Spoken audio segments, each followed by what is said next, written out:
Hey guys, David here from Veevar Guitar. So today I wanted to take a look at a classic warm-up exercise that I think every guitarist should really know, and in fact many of you probably will know it already.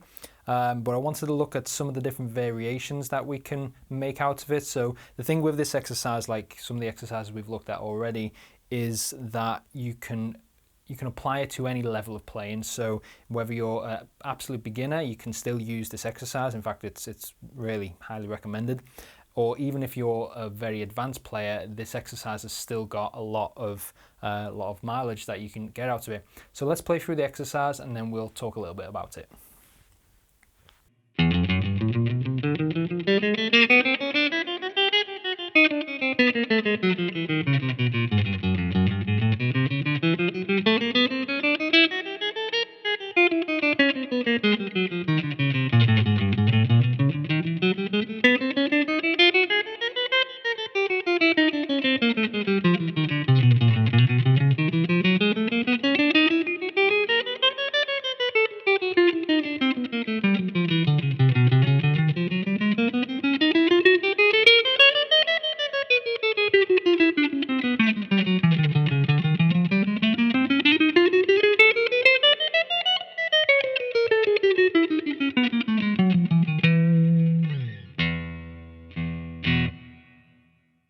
Okay, so let's break this down a little bit. So essentially what we're doing with the left hand, we're following the pattern in terms of the fingers, 1, 2, 3, 4, and also in terms of the frets.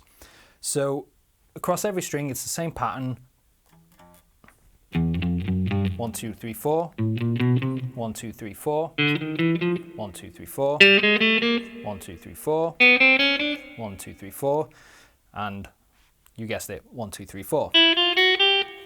So we just apply that same pattern all the way up the strings, then we move up 1 fret and we go 4, 3, 2, 1.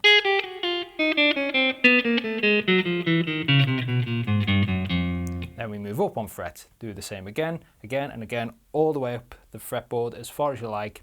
And then what I didn't do in the demonstration just then is I didn't play back down, but you can also play back down. So the left hand is pretty straightforward, which is why it's quite a good exercise for beginners. So it's not a complicated pattern that you need to sort of wrap your head around. What you want to look at in the right hand is make sure that you are doing alternate picking. So what I mean by that is your pick strokes are going down, up all the time. So you'll go down, up, down, up, down, up, down, up, down, up, down, up, down, up, down, up, down, up, down, up, down, up, down, up, and the same again.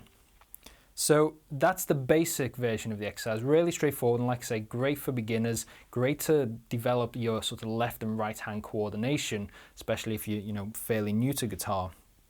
But what the other great thing about this exercise is that you can vary it in terms of the pattern to get more complex patterns and create a more complex exercise. So as a quick example, rather than going 1, 2, 3, 4, we could go 2, 4, 3, 1. Sorry, 2, 3, 4, 1.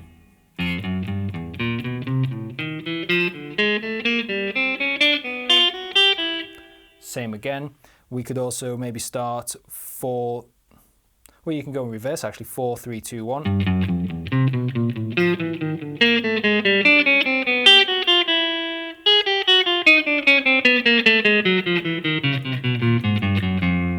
Like that. A really good one that I quite like, which is a bit more advanced because it kind of feels a little bit odd. It kind of works a bit more of the dexterity in your left hand. 3, 4, 1, 2.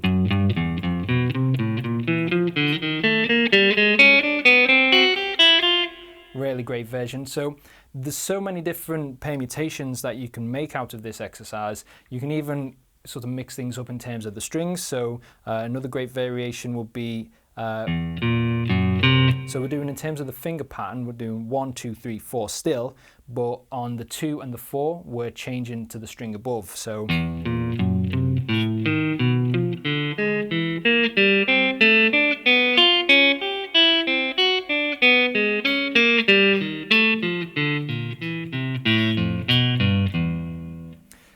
from that very first exercise, that basic kind of exercise, we get really quite a lot of mileage, so many different variations that we can come up with. And obviously for these variations, I'm just sticking around the first fret. You can move that and work your way up the fretboard and back down to create an even longer exercise. Another good thing to remember with this kind of exercise is work to a metronome, because it's one of those kind of mechanical exercises that's really good at the same time as building up left and right hand coordination. It's really good at helping you develop a good sense of rhythm and timing in terms of, counting subdivisions, semiquavers or quavers, depending on the speed that you're working at. So give that exercise a try. Let me know in the comments below how you get on with it. What variations of this exercise do you guys use? So let me know. Thanks very much for watching, and I'll see you in the next one.